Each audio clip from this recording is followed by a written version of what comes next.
Dubai में first time invest करते time इंसान के मन में ये क्वेश्चन और डाउट हमेशा आता है कि मैं रेडी प्रॉपर्टी परचेज करूं या वो प्रॉपर्टी परचेज करूं जो अंडर कंस्ट्रक्शन है, जिसको ऑफ प्लान भी बोलते हैं। तो दोनों के कुछ फायदे हैं, दोनों की कुछ नुकसान है। आपके लिए कौन सी प्रॉपर्टी सही है ये आप पता कर सकते हो इस वीडियो को एंड तक देख के, जिसमें मैं दोनों ही प्रॉपर्टीज के बारे में बात करूंगा, प्रोज एंड कॉन्स भी बताऊंगा और आपको क्लियर हो जाएगा कि आपको कौन सी प्रॉपर्टी में इन्वेस्ट करना चाहिए as a first time buyer in Dubai. तो सबसे पहले शुरू करते हैं हम रेडी प्रॉपर्टी से।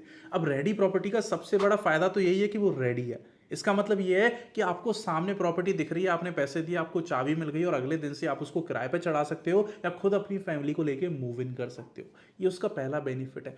सेकंड बेनिफिट है कि उस प्रॉपर्टी के अंदर क्या साइजेस अवेलेबल है, उससे क्या व्यू है, बिल्डिंग की डिजाइन कैसी है, बिल्डिंग की अमेनिटीज कैसी हैं, बिल्डिंग को कैसे मेंटेन किया हुआ है, ये सब कुछ आपको इमेजिन नहीं करना पड़ेगा, ये सब कुछ आपको ब्रोशर पे नहीं देखना पड़ेगा, ये सब कुछ आपकी आंखों के सामने होगा। तो आप पता कर सकते हो कि बिल्डिंग आपके मतलब की है या नहीं, आपकी फैमिली को पसंद आएगी नहीं आएगी, या फिर अच्छा रेंटल इनकम वहां से आएगा या नहीं आएगा।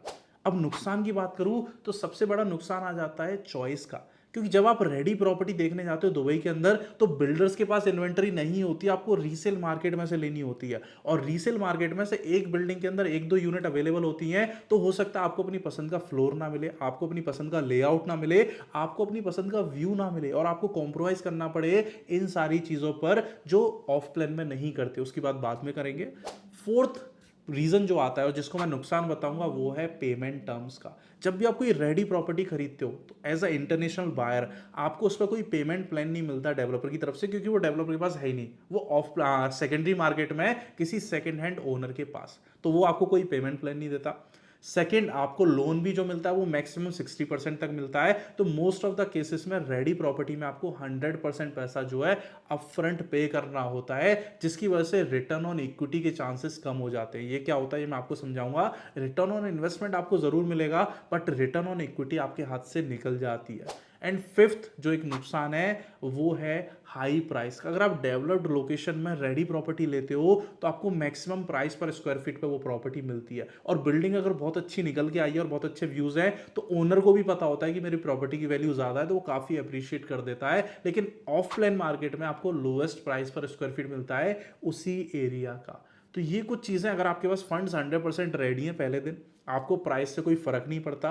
तीसरा, आपको सिर्फ रेंटल इनकम चाहिए या फिर आप खुद मूव इन होने का सोच रहे हो, तो आपके लिए रेडी प्रॉपर्टी सही है। अब बात कर लेते हैं ऑफ प्लान प्रॉपर्टीज की जो अंडर कंस्ट्रक्शन में होती है। तो सबसे पहला बेनिफिट क्या है कि वो अंडर कंस्ट्रक्शन में, यानी अगर एक बिल्डिंग में 500 यूनिट है तो आप 500 यूनिट्स को देख सकते हो अपने लिए कि कौन से यूनिट का व्यू अच्छा है, कौन से यूनिट का लेआउट अच्छा है, कौन से यूनिट का साइज अच्छा है, कौन से यूनिट का व्यू अच्छा है, और आप उसमें से चूज कर सकते हो कि मुझे ये यूनिट चाहिए, क्योंकि आपके पास एक दो यूनिट नहीं, पूरे 500 यूनिट्स अवेलेबल होते हैं। सेकंड और सबसे बड़ा बेनिफिट होता है वो होता है पेमेंट प्लान का। दुबई में 8-8 साल के पेमेंट प्लान अवेलेबल है अंडर कंस्ट्रक्शन प्रॉपर्टीज के ऊपर, यानी 8 साल का एक तरीके से लोन आपको दे रहा है बिल्डर, जिसमें कोई इंटरेस्ट नहीं है, कोई बैंक की इन्वॉल्वमेंट नहीं है और कोई भी पेपर वर्क नहीं चाहिए आपको। यानी 2 करोड़ की प्रॉपर्टी है, उसको पे करने के लिए आपको 8 साल मिल जाते हैं बिल्डर से, जो रेडी प्रॉपर्टी में आपको नहीं मिलता। तो अगर आपके पास एक डाउन पेमेंट रहती है 30-40-50 लाख, यानी प्रॉपर्टी का 20-30% भी रेडी है और आप धीरे धीरे मैनेज कर सकते हो हर 3 हर 6 महीने में और छोटी छोटी पेमेंट्स, तो अंडर कंस्ट्रक्शन प्रॉपर्टी को अफोर्ड करना इजी हो जाता है। जबकि रेडी में एक साथ आपको पूरा पैसा चाहिए होता है। थर्ड बेनिफिट आता है अंडर कंस्ट्रक्शन प्रॉपर्टी का कि आपको लोएस्ट प्राइस पर स्क्वायर फीट मिल जाता है। कि साइड वाली बिल्डिंग जो बन चुकी है तो उसके रेट हमेशा हाई रहते हैं आपकी बिल्डिंग से, अगर वो नई है तो मेक श्योर। ऐसा कई बार देखा गया है कि रेडी प्रॉपर्टी सस्ती है, अंडर कंस्ट्रक्शन प्रॉपर्टी महंगी है। उसका रीजन ये होता है कि रेडी प्रॉपर्टी काफी महंगी है। जो 10 साल पहले बिल्डिंग बनी थी वो कितने सस्ते में खरीदी होगी उस बंदे ने, तो वो अपना प्रॉफिट लेके बेच रहा है। लेकिन उसको अगर आप आज की प्रॉपर्टी से कंपेयर करोगे तो वो गलत है, क्योंकि आज की कंस्ट्रक्शन कॉस्ट ज्यादा है, आज की लेबर कॉस्ट ज्यादा है और आज की जो बिल्डिंग में अमेनिटीज रहेंगी, जिस तरीके का डिजाइन रहेगा, वो उससे कई गुना अच्छा होगा। तो आपकी प्रॉपर्टी हो सकता है महंगी भी हो रेडी प्रॉपर्टी से, बट आपकी प्रॉपर्टी का रेंटल और कैपिटल एप्रिसिएशन ज्यादा होगा, क्योंकि वो मॉडर्न डिजाइन पर रहने वाली। फोर्थ पॉइंट जो एक तरीके का नुकसान है अंडर कंस्ट्रक्शन प्रॉपर्टी में, कि उसमें आपको वेट करना पड़ता है 3 से 4 साल का। अगर आप रेंट पर रह रहे हो और आप प्रॉपर्टी खरीदते हो तो आपको रेंट भी पे करना है और इंस्टॉलमेंट भी पे करनी होती है बिल्डर को। अगर आप इन्वेस्टमेंट के लिए खरीद रहे हो तो आपको रेंट आना शुरू होगा 3 से 4 साल बाद। आपकी सिर्फ पैसे जा रहे हैं, धीरे धीरे जा रहे हैं, बट इनकम आपकी स्टार्ट नहीं होती है, वो 3 से 4 साल बाद शुरू होती है। फिफ्थ पॉइंट आता है रिटर्न ऑन इक्विटी, कि डेवलपर्स के ऐसे पेमेंट प्लान अवेलेबल है दुबई के अंदर कि आप बहुत इजीली उस पर मुनाफा कमा सकते हो। एग्जांपल, अगर कोई डेवलपर बोल रहा है कि आपको सिर्फ 30% देना है ड्यूरिंग कंस्ट्रक्शन, बाकी पैसा ऑन हैंडओवर देना है जो 2 साल 3 साल बाद है, तो आपने 30% दे दिया। मान लेते हैं 1 करोड़ की प्रॉपर्टी, तो आपने 30 लाख रुपए दे दिए और प्रॉपर्टी बन रही है। 3 साल बाद अगर वो 1 करोड़ की प्रॉपर्टी 1.5 करोड़ की बिकती है मार्केट में, तो आपको बिना 70 लाख रुपए दिए आप उसको बेच सकते हो। तो आपने 30 लाख रुपए लगाए थे और आपका प्रॉफिट हो गया 50 लाख का, क्योंकि एक की 1.5 में बेची तो 70 लाख बिल्डर को दे दोगे आप और 50 लाख आपकी जेब में आ गए। यानी 30 लाख की इन्वेस्टमेंट पे 50 लाख का प्रॉफिट। ये होता है रिटर्न ऑन इक्विटी, जो आपको रेडी प्रॉपर्टीज में नहीं देखने को मिलता। ये सिर्फ अंडर कंस्ट्रक्शन प्रॉपर्टीज में ही पॉसिबल है। लेट सपोज अगर आप बेचते भी नहीं हो और बिल्डर ने बोला कि 30% मुझे ड्यूरिंग कंस्ट्रक्शन दे दो, 20% मुझे हैंडओवर वाले दिन दे दो जिसमें मैं पोजीशन दे रहा हूं, और जो 50% रह गया मुझे 2 से 3 साल बाद धीरे धीरे करके दे देना।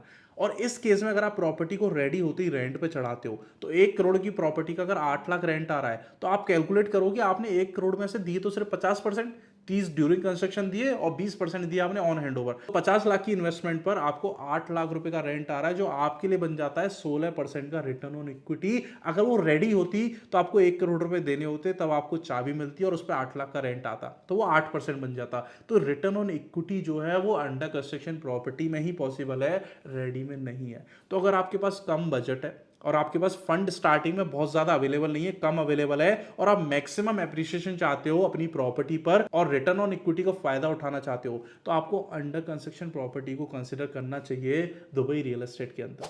आई होप कि आपको समझ में आ गया होगा कि आपके लिए कौन सी प्रॉपर्टी सही है। अगर नहीं आया तो आप मेक श्योर कि आप कमेंट्स में अपने डाउट्स डाल देना, ताकि मैं वहां कोशिश करूंगा उनको आंसर करने की। अगर कुछ मिसिंग रहता है तो मैं फिर से एक और वीडियो बना सकता हूं इसी टॉपिक के ऊपर। Thank you so much, have a good day.